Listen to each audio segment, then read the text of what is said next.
Video में class 12th Hindi हम चार महत्वपूर्ण यहाँ पर श्लोक देखेंगे। यहाँ पर क्या देखेंगे? चार महत्वपूर्ण श्लोक। अगर आपने इन चार श्लोकों को पढ़ लिया तो 7 अंक आपके कहीं नहीं गए, 100% इसी में फंस जाएंगे। ध्यान रखना, बहुत इंपॉर्टेंट है यहाँ पर चार श्लोक। 100% एक छपेगा आपके एग्जाम में, शायद दो छप जाए, दोनों छप जाए, आपको एक करना होता है दो में से। इस टाइप से आपके पेपर में हेडिंग लिखी होगी, दिए गए पद्यांशों श्लोकों में से किसी एक का संदर्भ सहित हिंदी अनुवाद कीजिए। ठीक है, संदर्भ सहित हिंदी अनुवाद करना होगा। यहाँ पर कुछ नहीं है, बहुत सिंपल है। यहाँ पर देखिए, सबसे पहले आपको यहाँ पर एक करना होगा। देखिए, पढ़ लीजिए। देखिए, सुखार्थिना कुतो विद्या, कुतो विद्यार्थिना सुखम। ठीक है, सुखार्थी व तेजेद विद्याम, विद्यार्थी व तेजेद सुखम। देखिए, समझिए यहाँ पर सबसे पहले आपको यहाँ पर क्या लिखना होगा। यहाँ पर संदर्भ, संदर्भ ये किससे है? चारों हमने श्लोक सुभाषित रत्नानी नामक पाठ से लिए हैं यहाँ पर। ठीक है, लिखेंगे यहाँ पर। देखिए, प्रस्तुत श्लोक हमारी पाठ्य पुस्तक के संस्कृत खंड के सुभाषित रत्नानी नामक पाठ से लिया गया है यहाँ पर। ठीक है, सबसे ज़्यादा सुभाषित रत्नानी पाठ से ही आता है, यही श्लोक है आपसे आपके इन सिलेबस में। ठीक है, ध्यान रखना। तो यहाँ पर सबसे पहले आपको पाठ का नाम सही से लिखना है यहाँ पर। ठीक है, जो सुभाषित रत्नानी हमारे पास श्लोक वाला चैप्टर है उसका आपको ध्यानपूर्वक लिखना, गलत मत करना है यहाँ पर। ठीक है, आपको कितने नंबर मिल जाएंगे? 2 अंक तुरंत मिल जाएंगे यहाँ पर। 2 श्लोक हमारी पाठ्य पुस्तक के संस्कृत खंड के सुभाषित रत्नानी नामक पाठ से लिया गया, 2 अंक मिल जाएंगे। अब आपको हिंदी अनुवाद करना होगा 5 नंबर का। बहुत सिंपल होता है हिंदी अनुवाद, कुछ होता है नहीं है। देखिए, अगर आपने एक बार अगर हिंदी पढ़ ली यहाँ पर, तब भी आप अपने आप ऑटोमेटिक आपकी क्या निकल आएगी? हिंदी अनुवाद हो जाएगा। देखिए, सुख चाहने वालों को विद्या का और विद्या प्राप्त करने वालों को सुख कहाँ? सुख की इच्छा करने वालों को विद्या त्याग देनी चाहिए, विद्यार्थी को सुख त्याग देना चाहिए। अगर ये पढ़ लिया, देखिए अपने आप ऑटोमेटिक निकलेगा। देखिए, सुखार्थिना कुतो विद्या, सुखार्थिना मतलब सुख चाहने वालों को विद्या का, आपने पढ़ चुके हैं। सुखार्थिना कुतो विद्या, सुख चाहने वालों को विद्या का, विद्यार्थिना सुखम, यानी कि विद्या प्राप्त करने वाले को सुख कहाँ? देखिए, सुखम विद्या को तो विद्यार्थी सुखम, यानी कि विद्या प्राप्त करने वाले को सुख कहाँ? फिर देखिए, सुखार्थी व तेजेद विद्या विद्यार्थी, यानी कि सुख की इच्छा करने वाले को विद्या त्याग देनी चाहिए। ठीक है, सुख की इच्छा करने वाले को विद्या त्याग देनी चाहिए, तेजेद व सुखम। अब विद्यार्थी को सुख त्याग देना चाहिए, कोई कठिन है यहाँ पर। देखिए, सुख चाहने वाले को विद्या कहाँ और विद्या प्राप्त करने वाले को सुख कहाँ? सुख की इच्छा करने वाले को विद्या त्याग देनी चाहिए और विद्यार्थी को सुख त्याग देना चाहिए। कितना सिंपल है यहाँ पर, कोई कठिन है यहाँ पर? कुछ नहीं कठिन है यहाँ पर। इस टाइप से आपका हो जाएगा काम। यहाँ पर क्या हो जाएगा आपका? इस टाइप से यहाँ पर काम हो जाएगा यहाँ पर।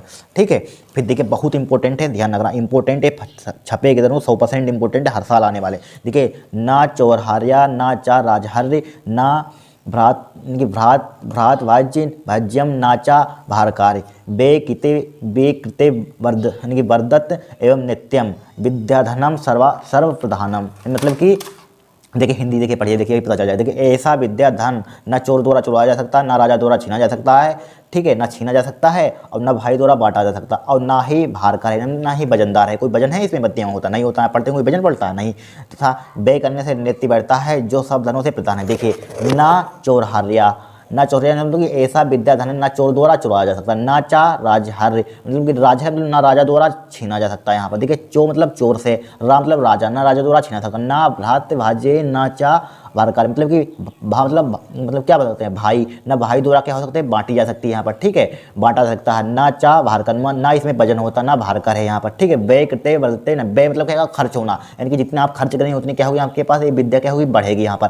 ठीक है, उतनी क्या होता है? बढ़ता है। ठीक है, एवं नित्य में रोज बढ़ता है, जितनी विद्या खर्च करेंगे, जितना अभ्यास करेंगे, उतना आप माहिर उसमें होते चले जाएंगे। ध्यान रखना, विद्या धनम सर्व प्रधान, विद्या सभी धनों से क्या है? प्रधान है। यही यहाँ पर है, कोई कठिन है यहाँ पर, कुछ होते हैं नहीं इन श्लोक में। ठीक है, ऐसा विद्या धन ना चोर द्वारा चुराया जा सकता, ना राजा द्वारा छीना जा सकता है, ना भाई द्वारा बांटा जा सकता, और ना ही भारकर है, तथा व्यय करने से नित्य बढ़ता है, जो सब धनों से क्या है? प्रधान है यहाँ पर। देखिए, कितना सिंपल श्लोक है। 5 नंबर को कठिन, बहुत सिंपल लेना होता है 5 नंबर इनमें। अब देखिए, तीसरा श्लोक, इनमें से 100% एक छपेगा, ध्यान रखना, इनको रट लेना बताइए। देखिए, तीसरा श्लोक बहुत इंपॉर्टेंट। देखिए, विद्या विवादय धनम मादय शक्ति परेशा। ठीक है, परिवीडनाय खलस्य साधो। ठीक है, साधो विपरीत मेत।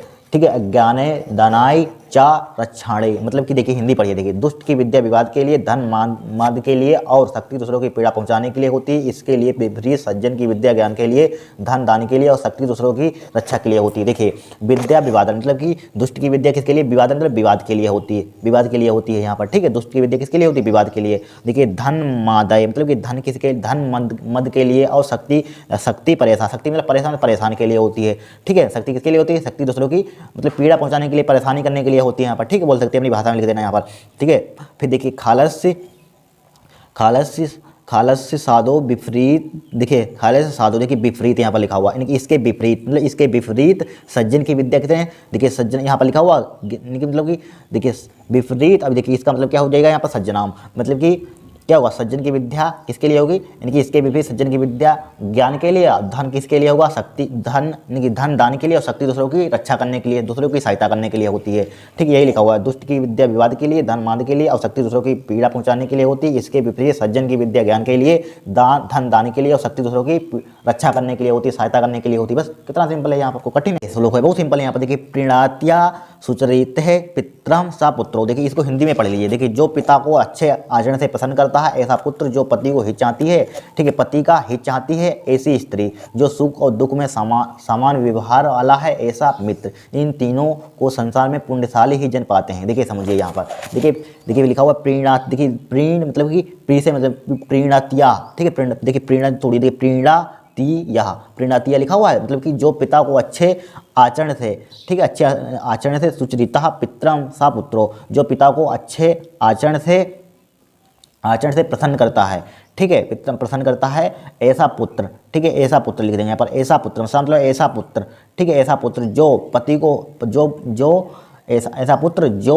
पति का हित चाहती है, ठीक है, जो पति का हित चाहती है, हित मतलब हित लिखा हुआ, जो पति का हित चाहती है ऐसी स्त्री, ठीक है, ऐसी स्त्री यहाँ पर लिख देंगे यहाँ पर, ठीक है, ऐसी स्त्री जो सुख और दुख में, ठीक है, जो सुख और दुख में क्या लिखेंगे यहाँ पर, जो सुख लिखा हुआ, जो सुख और दुख में समान व्यवहार वाला ऐसा मित्र, ठीक है, ऐसा मित्र होगा यहाँ पर, ऐसा मित्र। यहाँ पर देखिए एक बार हिंदी पढ़िए, अपने आप ऑटोमेटिक निकल रहा है, ऐसा मित्र, ठीक है, ऐसा मित्र तीनों संसार में पुण्यशाली ही जन पाते हैं। क्या पाते हैं, पुण्यशाली ही जन पाते हैं, यही लिखा हुआ है, जो पिता को अच्छे आचरण से प्रसन्न करता है ऐसा पुत्र, जो पति का हित चाहती है और ऐसी स्त्री, जो सुख और दुख में समान व्यवहार वाला ऐसा मित्र, इन तीनों को संसार में पुण्यशाली ही जन पाते हैं।